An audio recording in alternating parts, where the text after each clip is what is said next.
Hello, those watching the replay. Welcome to this video on the Monday Midlife Soul Talk is what I call it. When I do every Monday at about 6 o'clock p.m. Pacific. Usually, sometimes I change the time. But welcome, glad to have you here. And if you are seeing this on YouTube or something and you're not part of my free Facebook community, Women Creating Healthy Lives, come and join us. It is free and I post recipes and recipe videos, tips, inspiration. I do free trainings on specific topics. Sometimes I'll do like 7-day or 5-day experiences or challenges within the group.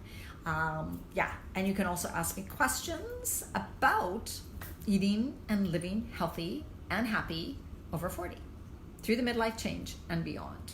All right. We're just going to see if anybody's going to pop on right now. I'm going to post in the group and just say I am live. Come and join me. So let's do this.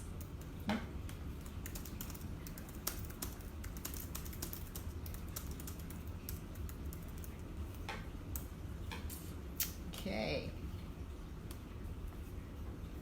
We never know what Facebook is doing, but also if you are watching this as a replay, make sure to like it or say hello or comment, because then Facebook knows you do want to see my videos and it will show you my videos. If you don't, then what happens is I'm gonna put on more lipstick. Then Facebook thinks you're not interested and it's not going to show you this stuff.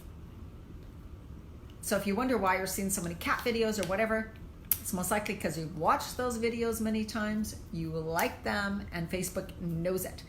So if you want to see more of my videos, make sure that you also like or comment, say hello, okay? Now, this topic that I want to talk about is one that I know is common for a lot of women, and it certainly was for me. It's funny because I didn't even think I was an emotional eater. I didn't think I ate that way. I didn't think I had a problem with it, right? Because I eat really healthy, and so I was like, well, I don't have a problem with it. But when I read, there's a book called Women, Food, and God. That's what it's called. The book is called Women, Food, and God, and it's by Janine Roth. And that is when I realized I was an emotional eater. You know what? Just a minute, because I don't see myself in... I got to check my group. And that's when I realized I was an emotional eater, right? Oh, there I am. I am live. Okay, good. And my thing at that time was peanut butter and chocolate. Sometimes it was a lot of peanut butter. Sometimes it was a lot of chocolate. Sometimes it was peanut butter and chocolate together, right? And what it would be like, so what it feels like is like when something was bothering me, when I would get like this, right? I wouldn't even really notice that. What it would be like, I'd want chocolate now, or I'd want peanut butter now. And I would just go, because I always had some around, right? I'd just go and get the chocolate or I'd get the peanut butter and I'd start eating it. But I'd just stand up, usually shovel the peanut butter down, scoop by scoop, or I would have the chocolate bar and I would just keep eating. Like I buy the really good chocolate and the big chocolate bars, and I would just keep eating it, right? Now, then I read Women, Food, and God, that book, and she talks about, because Janine Roth's a woman who had helped, may not do it so much anymore, a ton of women with emotional eating because she had a problem with emotional eating. And so she talked about kind of like what happens and what it looks like. And I'm like, oh my God, I'm an emotional eater. That's totally what I do. And it would get so bad that if I didn't have chocolate at home, I'd go out to my car and I'd be rummaging through my car saying, there's got to be a piece of chocolate in my car. I'd rip all the counters apart, the cupboards apart. I'd go in the fridge. I'd go in the freezer. I'd be like frantic looking for that chocolate. Of course, that's a sign that something's not right? So that was a sign for like, oh my God, like this is not normal. And what it was for me, so she would give certain reasons, because everybody's different. Everybody has their own reason, like a trigger. What triggers you to want to eat those types of food, right? It's a trigger. It's like something happens or someone says something and it brings up a reaction in you. It brings up a feeling and a reaction in you that is like, gives a stress response. And so you then, because you've experienced that, you go grab that food. And we usually all know what that food is. And it's sometimes a couple things, right? Some people, I posted here, and some people it's potato chips, some people chocolate, some people donuts, some people really sweet candy, things like that. We kind of know what's our weakness in this time of emotional eating. But our triggers, what causes it, can probably be different for everyone. So for me, what it was when I was feeling out of control of something in my life. And what that was like, it's different all the time, but it'd be like, I would get a feeling, something would happen, someone would say something would be planned that I didn't want to do. And it'd be like, I don't want this, I don't want this, I don't want this, I want to change it, I want to change it. That's me inside, right? But I can't, oh my God, this is so maddening, I don't want this, right? So that much resistance. Now I wasn't really conscious of it at first, right? So when I read the book and I started seeing my patterns, I started seeing that's when you grab for that, when you are thinking those things in your head, right? So this is really crucial because awareness is where change begins.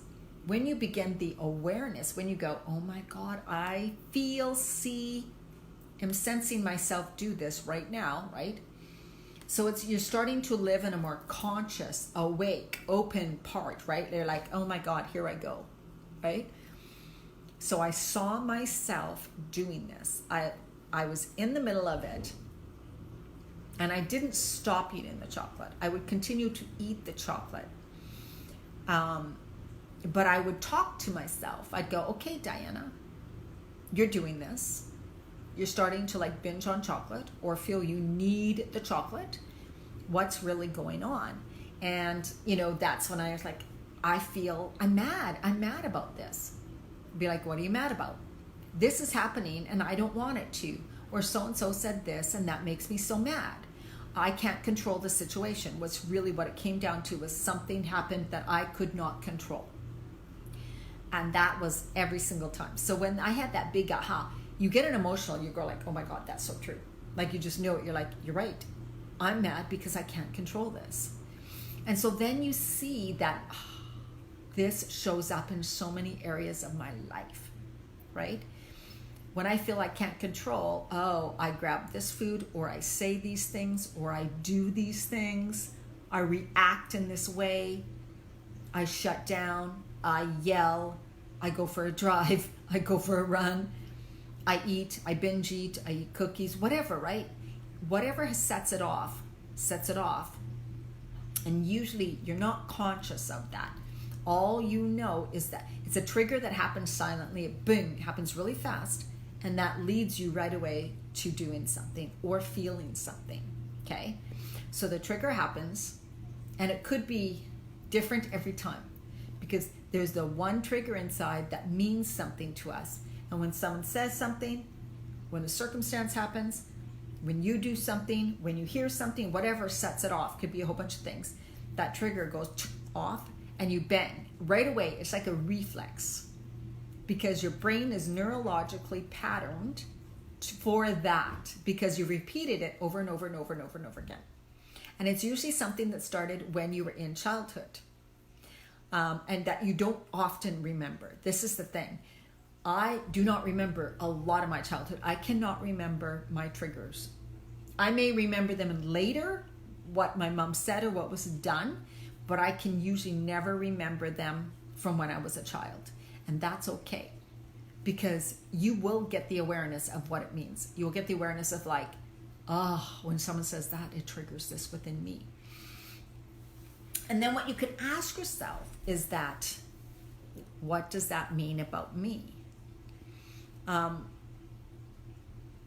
Because there's something that you believe about yourself that brings up the emotion. So we can say that, well, so-and-so said this, it's their problem. It's never their problem, it's always within yourself. So an example of this is there can be two girls standing side by side who are raised differently, and a guy can walk up to the two girls and say the same thing to both of them. Let's say the guy could say, don't talk to me. Like, I don't want to even, don't ever come up and talk to me again. I'm not attracted to you guys, right? Something like that. That can be really hurtful. One girl will take it really bad, as in she will feel terrible about herself. She will feel she's ugly. She will feel she's no good. She's not worthy. Really bad. The other girl could just look at him and say, screw off, buddy. I don't care what you say, right? So the guy said the exact same thing to both of them, but they each reacted differently, right? Because the one girl had the meaning already in her that she was not good enough. So all it took was that trigger, someone saying something, and it affirmed her true belief about herself. Whereas the other girl did not have that belief about herself. So when the guy said something to her, she looks at him like, what? Like, you're crazy, screw off.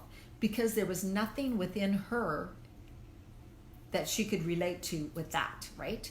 Because she felt worthy, she felt good, she knew she was perfectly fine the way she was. Anything he said was untrue because she didn't believe it about herself. And so just know that things that trigger us, things that upset us, things that we get overly stressed about, reasons why we emotionally eat and stressed eat is because of the beliefs we have within ourselves, not necessarily the circumstances or situations that are outside of us. And those are the things that we tend to blame for them, right? I eat when I'm stressed because or why am I stressed? Because this happened. This person said this. This is happening at work. Oh my God. And we get caught up in that cycle because we just believe that everything around us is causing the stress. And we are the poor things here that are having to deal with this. When in reality, you yourself are actually reacting in a certain way that causes the stress response. And the way you handle it is to eat that thing. Okay? So it all is patterns within yourself that you've set up over the years that you've repeated. So somewhere along the way, you started the pattern. I always like to say it's like A equals B equals C equals D equals E, etc. A is the trigger. This thing happened equals B. Right away, what did you think? What did you feel? Or what did you do? Usually it's feel first. I feel mad. I feel angry. I feel frustrated. I feel hurt.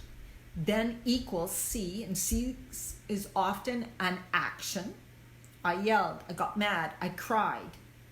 I ran away. I got shy. I got quiet, right? So all those things. And then equals something else, which usually is, it made me feel this way, right? Like, and that made me feel ashamed. It made me feel not good enough. It made me feel scared. It made me feel fearful. It made me feel like I'm a loser. It made me feel horrible about myself. It made me feel jealous, whatever, right? And then it might take you to doing something else, right? So these patterns we set up in our head, they're neurologically wired. It's like reflexes. We go bang, bang, bang, bang, bang, bang. And before we know it, we've done and said all those things without even being conscious. It's like, oh my God, I did it again. I did it to myself again, right?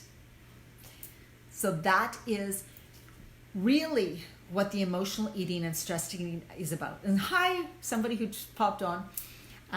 Watch from the beginning because I explained the whole process about the emotional eating and stress eating and how it kind of happens, or what's really going on the inside of you, right? Because it's always us. And I know so many people think like, oh, it's just the way I am. I can't stop it. I can't help it. This is what happens. So we tell ourselves those stories. This is the way it is. This is what happens. It's just got to be this way, because we don't think we can stop it. So you're caught up in being the victim. You're also caught up in kind of the helpless and hopeless, which is victim.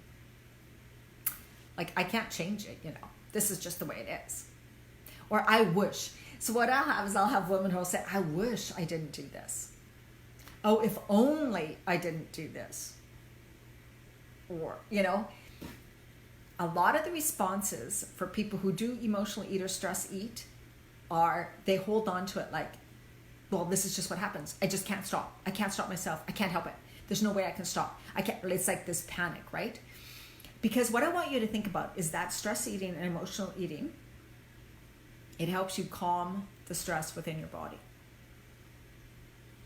It calms the trigger. It is what you have developed as a coping mechanism. So it's how you cope. So it's like a baby with a blanket or a baby with a stuffed toy. If you just rip away the stuffed toy or the blanket, the baby's going to cry. The baby's going to freak out, right? So for you to imagine someone taking away your coping mechanism, which could be alcohol, like the wine, often for women, chocolate, candies, breads, whatever it is. When you think of someone taking that away, you're like, oh, there's no way I can do that. So you are going to protect your story. You're going to protect it with your life. Because you actually, it's the fear that's inside of you of someone taking away your safety, your coping mechanism, your love, because that's what you see it as. That brings you into deep, deep fear and you feel unsafe. How can I survive without this? What's going to happen when I get stressed? How can I live through the stress without the chocolate, without the candy, without the wine? That's what your head is thinking, because all it knows is the past. So when we think, we only refer to the past or what's happened or what we've experienced or what has worked for us in the past. So when you're thinking, when I get stressed, what works and helps me calm down right away is eating this thing that's going on back there. We're often not aware of it. So that's why you do it continuously. And then you tell yourself, don't eat it, just be strong, don't eat it. But you haven't dealt with the actual stuff that's inside, why you do it and why that's your coping, or you haven't changed, given yourself something else to cope, right? Like breathing technique or even EFT or some sort of practice, right? Like practice tool or technique that helps you handle the stress response. So how you handle it is using the food. And you will tell yourself you can't help it because you want to protect yourself. You need that safety. And you can't imagine it being ripped away from you, right? So if you're just popping on, watch from the beginning because I gave like a huge... This is really, really good, you guys. If you get this and you begin to awareness of this and you begin to understand it and you begin to go, oh my God, that's what's been happening for me, right? I see it. Are there any comments? Any comments or questions? And this is exactly what we are working on in my 30-day program too, okay? DianaMarchand.com/reset, RESET 3030. Still time for you to get in. We just had our first live coaching video tonight, but they're always saved there for you. They're in the private Facebook community, got amazing women in there, and we are doing this, and you will see your patterns, behaviors, and that awareness helps you to shift and change them, but in a way that feels good. Like in a way that feels like, oh, this is it. Because when, like I said, when someone says to you, like rips away that food, like you can pretend you're going to give up that food for good, but if you don't work on the inside stuff, you're always going to need that. You're just going to go back to doing the same patterns, behaviors, and having that food, right? But it's not until you've gained the real clear awareness and then gotten to, okay, it's because the pattern A equals B equals C equals D equals E happens to me. That's why I do this. It's all back there. It's a program that's been running in my head. So now I can begin to change that program because I know what it is. So when you want to change a program, you got to know what the program is, then you want to know what you want to change it to. Or just the awareness of just like, oh yeah, I do that. Oh, I don't need to do that anymore. Because it's just protection. I'm safe. I don't need that chocolate to survive. Because neurologically, your body believes it does, right? So it's like, I will survive without the chocolate. I can do some breathing. I can go for a walk. Or what you can eventually get it to is where when you are going through that, like for me right now, if I'm in this stress eating or thing, I can just have a little bit. because I start to have it, and then I begin talking to myself. This is what's really bothering you. Yes, I see. Okay, well, how can I begin to shift this then? If I'm feeling out of control in this area, what are some things I can do to get, like, to feel better about it, to make some changes in a positive way, to not overreact? Maybe I can talk to this person. I can begin to do this. I'm just going to sit here and breathe. I'm going to calm my nerves down. I'm going to do some tapping, or I'm going to do some energy work, and I'm going to calm myself down. So when you know what sets you off, and you learn tools, techniques, practices, and all that, the awareness is there, that's when it shifts. And it can shift, you guys, very, very, very fast. Very fast. So that is, so instead, I encourage you, instead of saying, yeah, I always just do this. This is just the way it is. When I get stressed, I do this. When I get emotional, I do this. When I get stressed, I'm just like this. When I'm stressed, I'm a mess. When I'm stressed, I have to do this. I just eat a bag. I just can't stop, right? Don't say those things to yourself. And be the person who chooses to make changes, who chooses to change it and shift it, because it's part of your growth.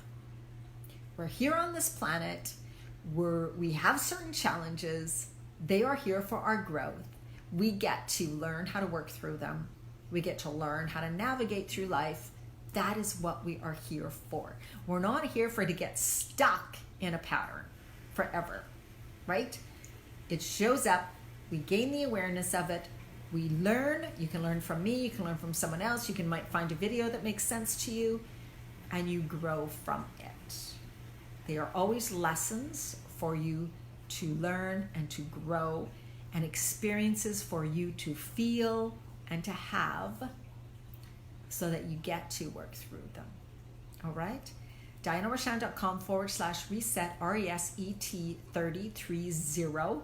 We're doing the food. We're doing a hormone reset also, where you will be resetting specific hormones that directly have to do with your weight, your energy, your health, and your moods. All right? So let's get you into better balance, feeling more empowered, feeling more calm, peace, and joy in your life, and also more energy in a good way, the good, positive, vibrant, healthy energy. All right. And I also work one-on-one, so feel free to reach out for me. I have many ways of working one-on-one with you. All right.